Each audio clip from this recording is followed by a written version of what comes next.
Assalamualaikum warahmatullahi wabarakatuh. Perkenalkan, nama saya Muhammad Taufiq Atala dari Prodi Ilmu Komunikasi kelas 1A. Di sini saya akan menjelaskan materi tentang organisasi dan manajemen. Pengertian organisasi.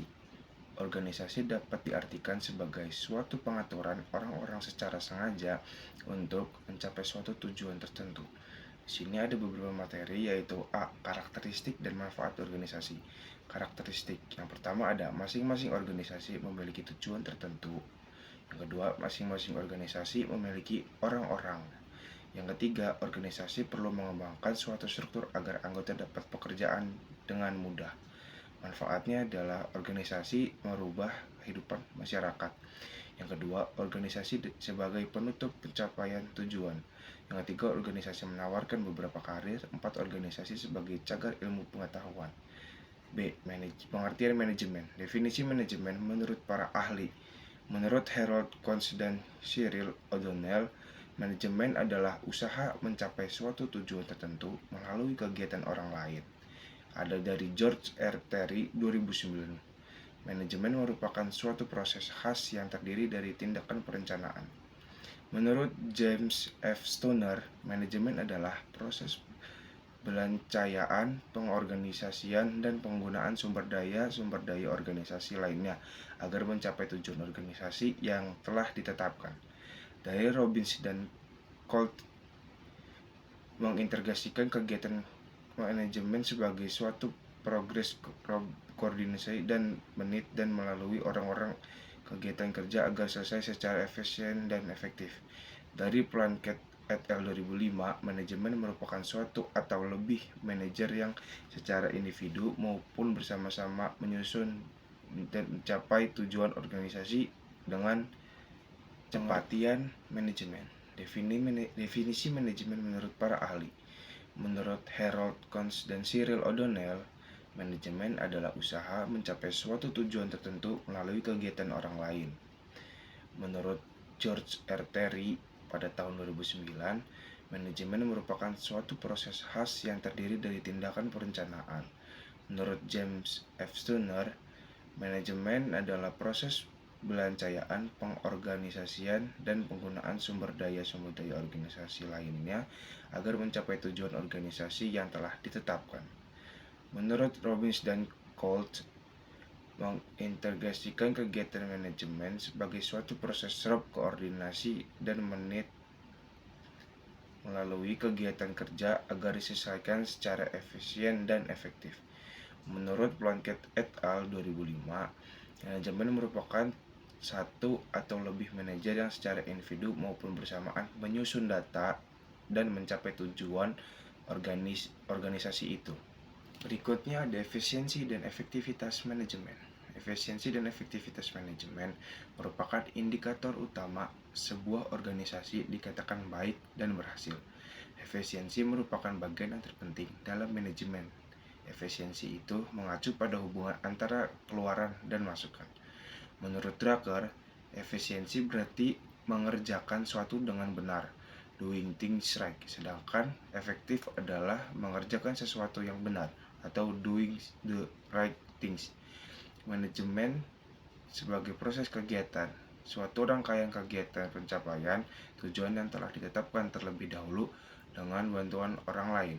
Yang kedua, ada bidang operasional, suatu bidang yang ada dalam perusahaan yang bertugas untuk mengatur kegiatan yang diperlukan bagi terselenggaranya proses produksi. Yang ketiga, ada bidang keuangan. Kegiatan manajemen berdasarkan fungsinya yang pada intinya berusaha untuk memastikan bahwa kegiatan bisnis yang dilakukan mampu mencapai tujuan secara ekonomis, yaitu diukur berdasarkan profit. Yang keempat, ada bidang sumber daya manusia, istilah yang digunakan untuk menerangkan keanekaragaman aktivitas-aktivitas yang terlibat dalam penarikan, pengembangan, dan mempertahankan tenaga kerja perusahaan yang berbakat dan bersemangat. Misalnya, rekrutmen, seleksi, bahkan pelatihan tenaga kerja. Fungsi dan proses manajemen. Pada umumnya, manajemen dibagi menjadi beberapa fungsi manajemen, yaitu merencanakan, mengkoordinasikan, mengawasi, mengarahkan, dan pengendalian dan efisiensi. Henry Fayol mengusulkan bahwa semua manajer paling tidak melaksanakan 5 fungsi manajemen: merancang, mengorganisasi, memerintah, mengkoordinasi, dan mengendalikan. Contoh-contoh fungsi manajemen. Yang pertama ada perencanaan. Dapat diartikan sebagai suatu proses untuk menentukan tujuan serta sasaran yang diinginkan dicapai dan mengambil langkah-langkah strategis guna mencapai tujuan tersebut. Melalui perencanaan, seorang manajer akan dapat mengetahui apa saja yang harus dilakukan dan bagaimana cara untuk melakukannya. Yang kedua ada pengorganisasian. Pengorganisasian merupakan proses pemberian perintah, pengalokasian sumber daya, serta pengaturan kegiatan secara terkoordinir kepada setiap individu dan kelompok untuk menerapkan rencana. Yang ketiga, ada pengarahan. Pengarahan adalah proses untuk menumbuhkan semangat atau motivasi pada karyawan agar dapat bekerja keras dan giat serta membimbing mereka dalam melaksanakan rencana untuk mencapai tujuan yang efektif dan efisien. Yang keempat ada pengendalian. Bagian terakhir dari manajemen adalah pengendalian atau controlling.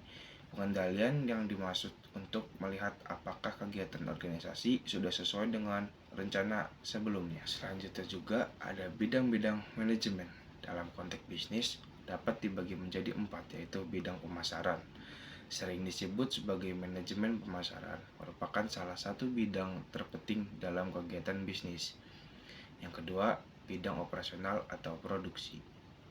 Bidang produksi adalah suatu bidang yang ada dalam perusahaan yang bertugas untuk mengatur kegiatan yang diperlukan bagi terselenggaranya proses produksi. Yang ketiga ada bidang keuangan. Manajemen keuangan adalah kegiatan manajemen berdasarkan fungsi yang pada intinya berusaha untuk memastikan bahwa kegiatan bisnis yang dilakukan mampu mencapai tujuannya secara ekonomis, yaitu diukur berdasarkan profit. Yang keempat ada bidang sumber daya manusia.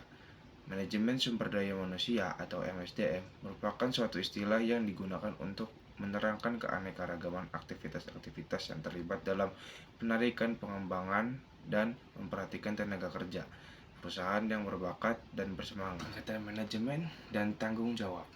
Manajer akan melakukan kegiatannya dengan baik dalam tingkatan tanggung jawab serta kapasitas yang berbeda-beda. Manajer dapat dikelompokkan menurut tingkatannya dalam organisasi dan menurut sifat aktivitas fungsi dalam organisasi. Yang pertama ada top manager. Istilah yang sering digunakan berada pada tingkatan ini antara lain adalah Executive Officer, Chief Executive Officer, Presiden, dan Vice President. Tugas mereka adalah menetapkan tujuan, strategi, dan kebijakan perusahaan secara umum yang kemudian akan diterjemahkan lebih spesifik oleh manajer di bawahnya. Yang kedua ada middle manager. Tugas middle manager adalah mengawasi beberapa unit kerja dan menerapkan rencana sesuai dengan tujuan dan tingkatan yang lebih tinggi. Kemudian mereka melaporkan hasil pekerjaan kepada tingkat yang lebih tinggi atau top manager. Yang ketiga ada first line manager, merupakan tingkatan yang paling bawah dalam suatu organisasi yang memimpin dan mengawasi tenaga-tenaga operasional. Sebutan lain untuk jabatan ini antara lain supervisor, kepala departemen, dan mandor. Mereka bertanggung jawab atas satu unit kerja, diharapkan mampu menyelesaikan tugas dengan tujuan jangka pendek yang sesuai dengan rencana middle dan top manager. Peran-peran manajemen. Peran interpersonal.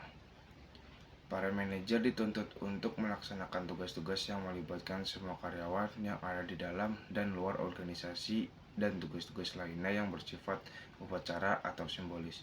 Manajer juga berperan sebagai pemelihara suatu jaringan hubungan luar yang berkembang dan memberikan dukungan dan informasi. Yang kedua ada peran informasional. Semua manajer sampai tahap tertentu memiliki peran-peran informasional, yaitu menerima, mengumpulkan, dan menyebarkan informasi. Manajer memantau perkembangan dari lingkungan yang ada di luar organisasi dengan membaca informasi baik dari surat kabar ataupun media elektronik. Yang ketiga ada peran memutuskan.